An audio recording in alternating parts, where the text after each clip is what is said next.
नमस्कार दोस्तों, स्वागत है आप सभी का हमारे YouTube चैनल में। फ्रेंड्स, इस वीडियो में हम लोग बात करेंगे भारत के एक महान गणितज्ञ जिनका नाम है श्रीनिवास रामानुजन। उन्हीं के संक्षिप्त जीवन परिचय को देखने का प्रयास करेंगे। आज मैं इनके जीवन पर क्यों चर्चा करने जा रहा हूँ, आप लोगों को आगे पता चल ही जाएगा।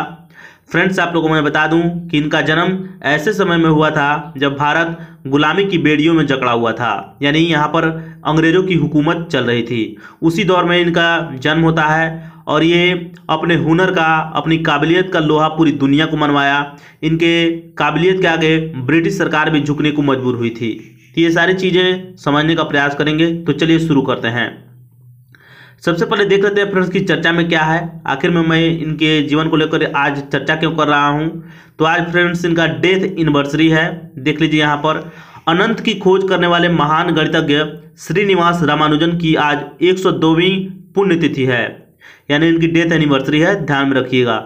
आप लोगों को मैं एक बात बता दूं फ्रेंड्स कि याद रखिएगा कि जीरो का आविष्कार, यानी आविष्कार ना बोला जाए, खोज भी बोल सकते हैं या आविष्कार जो मन में हो बोल सकते हैं, लेकिन इसकी उत्पत्ति को बोल सकते हैं कि भारत में ही हुआ है। आर्यभट्ट ने जीरो की खोज की और अनंत की खोज जो इनफाइनाइट होता है उसकी रामानुजन ने। तो दोनों भारत की धरती से हुआ है, ये चीजें ध्यान में रखिएगा। अगला पॉइंट है फ्रेंड कि उन्होंने महज 12 साल की उम्र में ही त्रिकोणमिति में महारत हासिल की थी और खुद से बिना किसी की सहायता से कई प्रमेय यानी थ्योरम्स को भी विकसित किया था। लगभग हजारों थ्योरम्स इन्होंने विकसित किया है फ्रेंड्स। यहाँ पर मैं आगे दिखाऊंगा कि 4000 से ज़्यादा इन्होंने थ्योरम्स को विकसित किया है। और इनके जो भी बताए गए कुछ ऐसे शोध पत्र हैं, ऐसे शोध हैं जिनको आज चिकित्सा विज्ञान में कैंसर की जानकारी लेने के लिए भी किया जाता है, इनके बताए गए आंकड़ों को, डेटा को। तो चलिए देखते हैं। अब आइए बात करते हैं जीवन परिचय के बारे में। तो गणित के जादूगर कहे जाने वाले श्रीनिवास रामानुजन का जन्म फ्रेंड्स 22 दिसंबर साल 1887 में तमिलनाडु के ईरोड गांव में हुआ था। ये ध्यान में रखिएगा, तमिलनाडु में हुआ था। ये तमिल बोलते थे और इनकी पढ़ाई शुरू में तो तमिल में ही हुई थी। 13 साल की उम्र में त्रिकोणमिति को हल किया था। यह ध्यान में रखिएगा, आगे मैंने बताया ही था आप लोगों को कि त्रिकोणमिति में और जियोमेट्री में इनका काफ़ी पकड़ था। 5000 से अधिक प्रमेय को किया था सिद्ध। अब ध्यान रखिए, हमने बताया था फ्रेंड्स कि ये हजारों थ्योरम्स को खुद ही विकसित किए थे। तो ये देख सकते हैं कि कम आंकड़े नहीं होते हैं, 5000 काफ़ी ज़्यादा आंकड़े होते हैं। तो ध्यान में रखिएगा। उन्होंने गणित के अलावा किसी अन्य विषय में इंटरेस्ट नहीं था। मतलब कहने का मतलब यह है कि वो मात्र गणित में ही पढ़ते थे और गणित को ही समझते थे, बाकी विषयों में वो फेल भी हुए थे।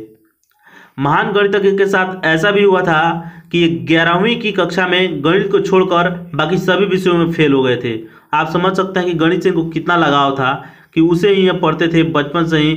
और जब ये 7th 8th स्टैंडर्ड में पढ़ते थे, 7वीं 8वीं कक्षा में, तभी ये BA के बच्चों को पढ़ाते थे मैथमेटिक्स। तो सोच सकते थे इनका थिंकिंग लेवल और इनका IQ लेवल कितना हाई होगा।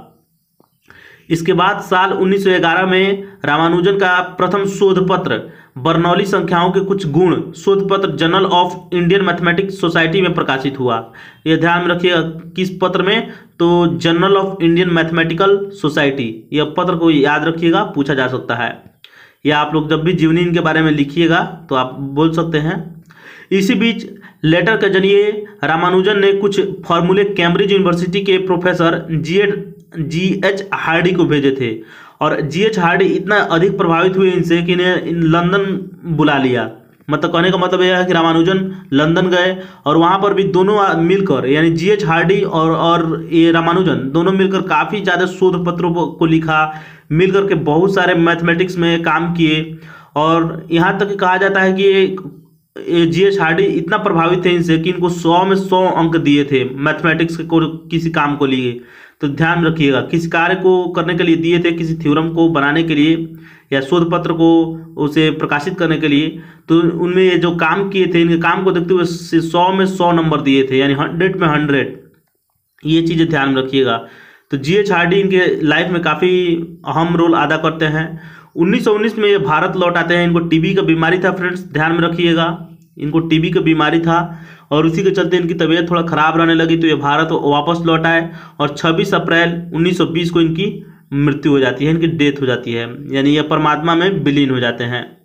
तो यही था फ्रेंड्स श्रीनिवास रामानुजन का जीवन परिचय संक्षिप्त में आप लोगों को कैसा लगा कमेंट बॉक्स में जरूर लिखिए और अपनी प्रतिक्रिया जरूर जाहिर कीजिएगा।